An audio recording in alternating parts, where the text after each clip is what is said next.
I start something and it work, it don't they reach that. Now I'm balling and God says stop. Will I hear him? I just say, will I obey? Will I hear him? You know, it made me ask that. So what? First of all, what was that? That's not even like the main place I'm going. Like, what was that like? Because I mean, myself and my manager were gisting. We went for a conference some weeks back, a women conference, a conference for women. And it was really big and all plenty sponsors and all took out 2 halls and all of that. So I remember I was like, now we be coming for BBD, so. But I was just a killer, you know. And I was like, man, my wife hate God. I said, just had to stop, you know. What was that like? And why, in hindsight now, when you look back, what can you share about hearing that, taking that decision then, and where it has brought you now? Okay, yes. So, I mean, yeah, you know, like you said, our family bought the brunt of most of the becoming conferences because we had used most of our money. There was a particular one we used our rent. Yeah, I remember that one. So you say, I'm really thankful to you for allowing me to do all of that. We thank the Lord.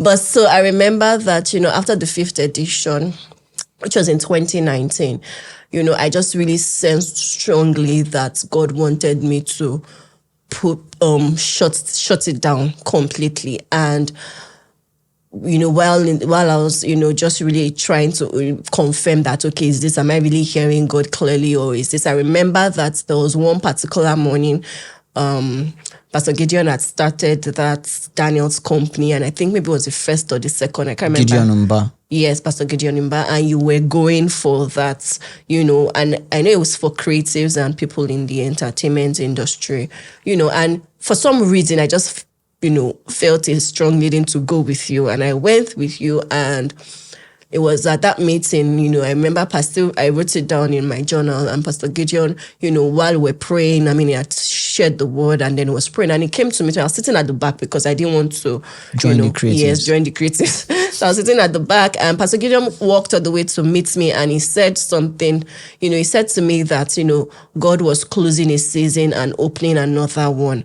So that was like a confirmation, was one confirmation. And then it was confirming something you had perceived from God. Yes. Right. So, I mean, I just wanted to put that out there. So like prophetic word is supposed to confirm. Yes. It's not the first time you're hearing something. Yeah, absolutely. And then I think it was also that period that I also... there can be exceptions, but majorly. It was also that period that, you know, I was also attending Bible school by DDK, and in one of the classes in Who's DDK?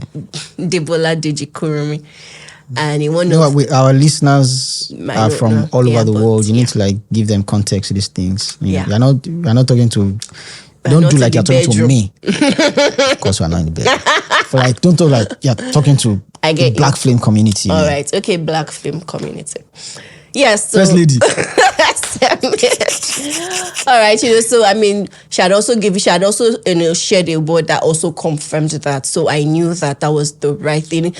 That was the right thing to do at that time. Even though I didn't exactly know what next, I just knew that God was asking me to surrender this thing. And, you know, it was, initially it was painful. I remember having to, you know, put a meeting together with the team who had helped me, you know, plan this for years, and having to explain to them. And, you know, I remember some of them had questions like, are you sure? Okay, what's next? Or does God just want you to shut it down, you know, for a while and start it? I'm like, the instruction that I have is to shut it down completely, you know. So that happened.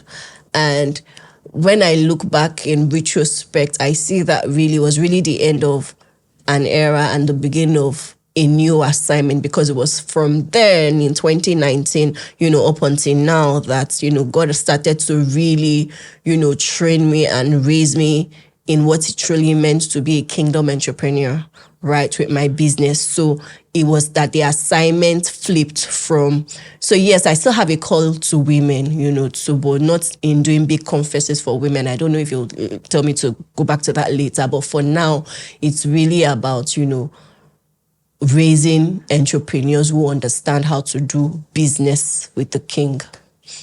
Business with the king. Yeah. Tell us about that. Okay, basically, I always say that there are two different things. Being a Christian entrepreneur, that's an entrepreneur who is a Christian, and being a kingdom entrepreneur. They are two completely different things. A Christian entrepreneur is someone, yes, you're a Christian, you run a business, you pay your tithes, maybe you give your first fruits of your business, you support. Please, which one is first fruit? First fruits now that they say. Go there. No, let's not go there. Let's not go there. But yes, I'm just saying that, you do all the regular, things that Christians do. Or you don't. Yeah. But being a kingdom entrepreneur is that literally you understand that the king really owns your business and you're just a steward. So you've come into that place where God is the one who really calls the shots, who really gives you instructions. And in the way that God has, in the way that I've journeyed with God in my business, I've really seen God really take me on that journey where He's giving me instructions per time. He's telling me, do this, do that, and just really building the business with God. So that's really where the difference is, understanding that, you can be a Christian and just, be, doing your own thing, pursuing your own goals. But when it comes to kingdom, that it's the king say. Whatever the king says is final. The king has the final say in what you do in your business. So you've gotten to that place where you surrender everything to him and you're literally asking him, sir, what are we doing next? Sir, where are we going to? What's the next phase of the business? Should we, Is it like every step of the way, like every morning, what are you doing today? Well, or like major decisions, like critical points. Major decisions and even minor decisions. But it's not like you're going to hear God say every morning, okay, you have to do this, but most of the time. So whether it's major decisions or minor decisions in maybe, getting a new space, for instance, moving to a new location, minor decisions in maybe, who to hire, who to fire, things like that. So in all the God decisions. don't tell you to fire. Yeah. Okay. So it's that understanding. That's what separates being someone who is just a Christian running a business, because it's different someone things. whose business is yielded. Yes, to the king's. Someone whose business is yielded to God. Yeah.